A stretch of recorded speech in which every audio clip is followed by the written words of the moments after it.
reset the time of a job, you would have to click on it to enter its chat window.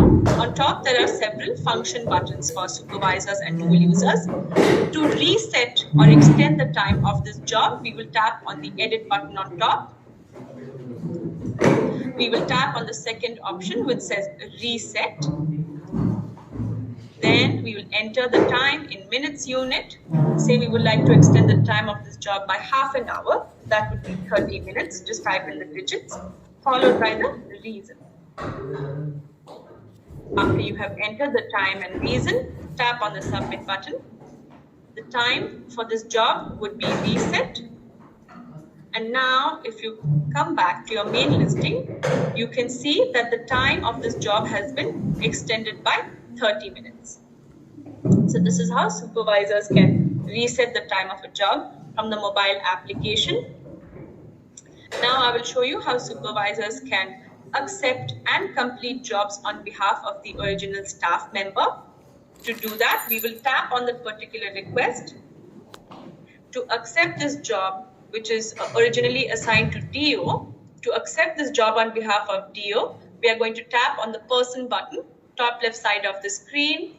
We tap on the person button and the first option says accept on behalf of. We will tap on this. The system asks for a confirmation. We tap on yes.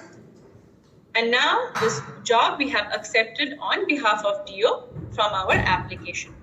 Once DO has gone and carried out this task, they can inform us, they can call us and inform us that they have completed the task.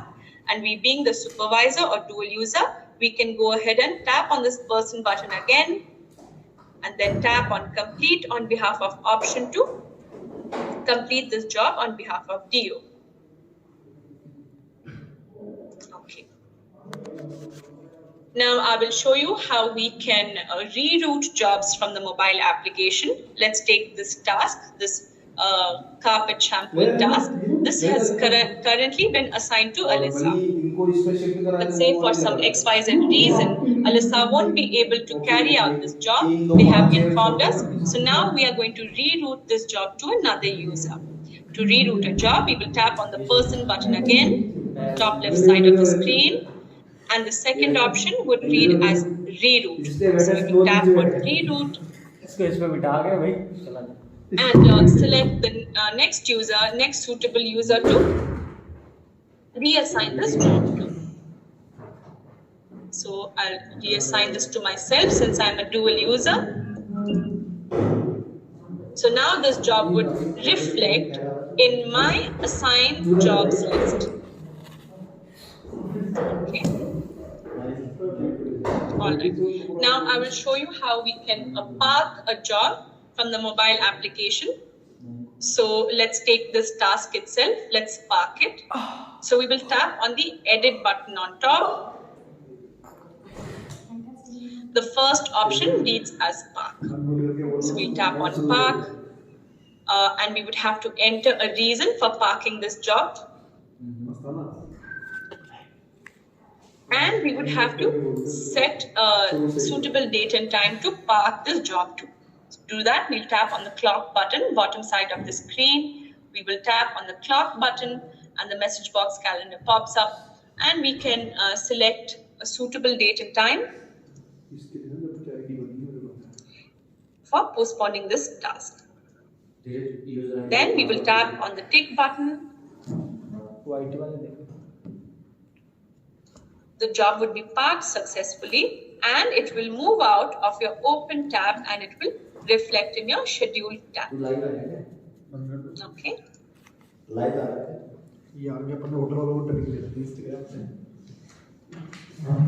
Do you have any questions on the support tab similar to the web application? This will list out all the jobs that are not yet closed in the application. Next, we have the closed tab, which would enlist closed and deleted jobs for the past 48 hours. And lastly, we have the all request tab. So this is going to show us jobs from other department categories as well that we may not have access to. Coming back to the open tab, I will show you how support staff can accept and complete requests. let's create some test requests. So I'm going to tap on the plus button, tap on the letter R to create a current request, choose the source followed by the service area.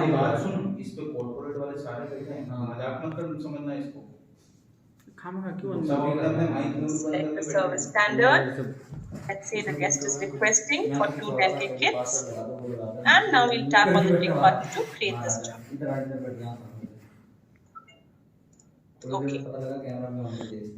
You see, because I'm a dual user, I'm able to see 2 lists. The first list shows me jobs which are assigned to me or my department category. And the bottom list, which is other requests, would show me jobs which are assigned to other users. So in the other requests list, I can carry out supervisor functions.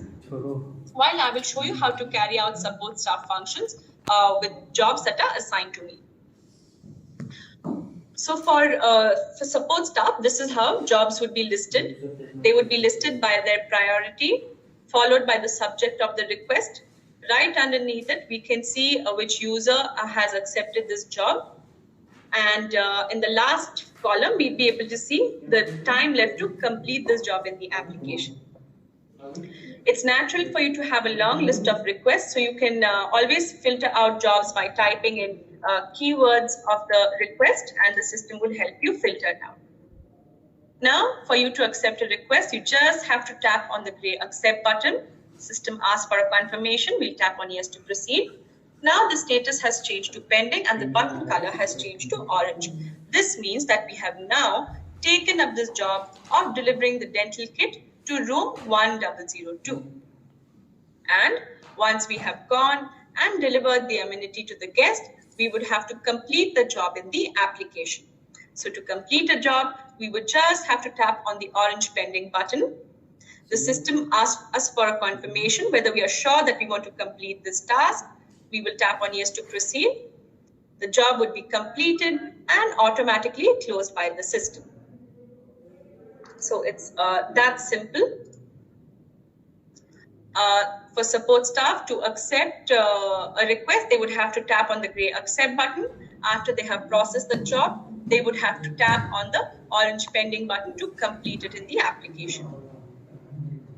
Okay, now I will take you through the supervisor functions. Okay, I will show you how we can reset the time of a job. Let's take this request.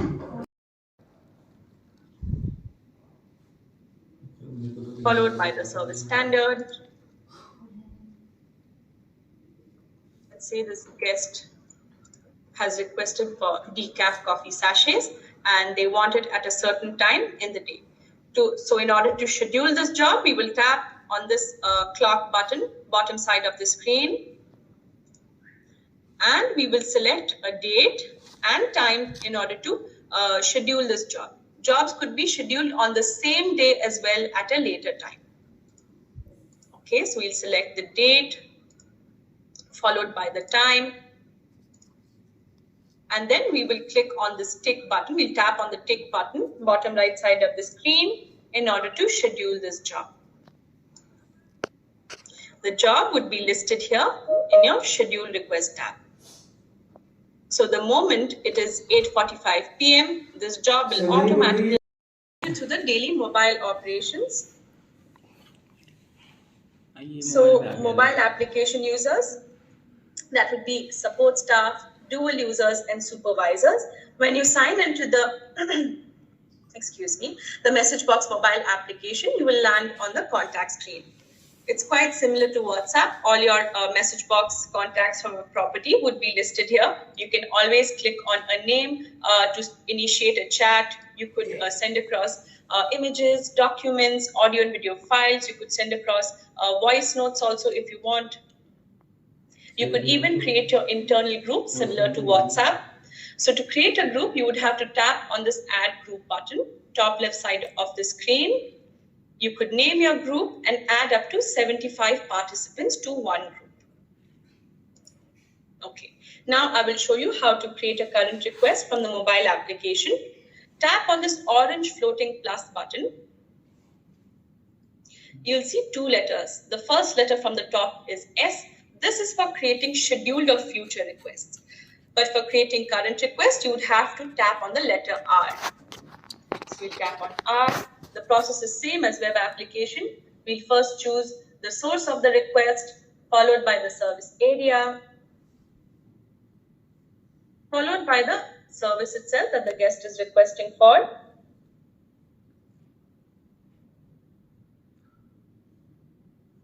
Sorry, I'll choose the, yeah. Then if you want, you can enter any additional details, 5,000 character limit here. Like I'd said, the priority for every regular request is set to normal by default. If you would like to change it, you could alter it by tapping on the I button, bottom side of the mobile screen, and you can reprioritize this request based on the guest requirement. From the mobile application, you also have the option of instantly clicking and attaching images to a particular request. Let's say in the case of an internal task or a complaint, if you want to click any support image, you can tap on the camera button, bottom side of the screen. You can tap on the first option which says take photo, and instantly your device camera would open up. You could click an image and instantly tag it to this particular request as a support image. If you would like to upload any images that are already existing, it will be assigned to. So let's say it's taken care by in the engineering department. So we are going to make sure the service category is complaint engineering on top. Then select this particular complaint type. And here, once you have selected the complaint type, in the enter details box, this is where you'll be taking down the first-hand information that you receive with regard to this complaint. So here you can take down the details, you can even log in your guest emotions, and all that can be typed in here. There's a 5,000 character limit for this, so you can be descriptive accordingly. Once you have entered the information, click on save. All right, when you click on save, the complaint would be registered, and as in when you have to update this complaint based on the resolution, you can click on that complaint to open its operational window. You can always make use of the search bar. You're going to have a long list of requests. So you can click on the search bar and you can shortlist requests based on typing some keywords for that particular complaint, and it would be filtered out for you. So you can click on that particular request to open its operational window, and then click on the update button, bottom left side of the screen. You can click on the update button to enter the details or your resolution details that you want to enter. You can type that in here. The remarks field is for entering your internal or intra-departmental notes. There's a 20,000 character limit for this. Next, you have the service recovery field. In case your hotel had to incur any additional cost because of this issue, then you would have to enter that description here.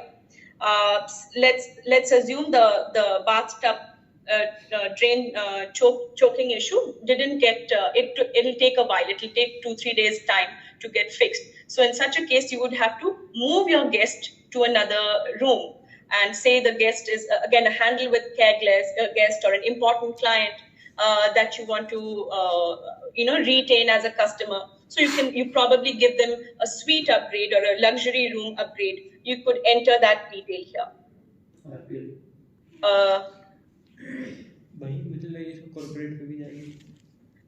Next, you have the recovery cost. So what amount would this upgrade, would this service recovery quantify to? You could enter that amount here. So let's say I'm just typing in the digits. Let's say it's 5,000. Just type in the digits, that's all. And further, you have the resolution details field. So there's a 5,000 character limit for this. Here you can be descriptive. You can probably write the duty manager apologized to the guest. The engineering technician went, or the plumber went, and they tried to fix the issue, but probably some tools are not available to fix the issue immediately. It would take 2-3 days time. All those details you can log in here in the resolution details field. Please make sure you enter some data in all these boxes. Otherwise, you will not be able to update this complaint and close it out. All right. So once each and every time that you update your complaint resolution, you can click on save, and the information would be logged in here in the chat window. Now, say no more follow-ups are required for this complaint and no more updates are required, then you can go ahead and close it out. Please note, just like a regular request, when you close a complaint, no further changes or updates could be made on it. So now that no more follow-ups are, click on the close button. The system asks for a confirmation. We'll click on close, and this complaint would be closed out and it will reflect in your closed tab. You can pull out a job report to see its detail. If any support images were attached to it, you would be able to see it at the bottom of the report. I hope this was clear. Do you have any questions or doubts?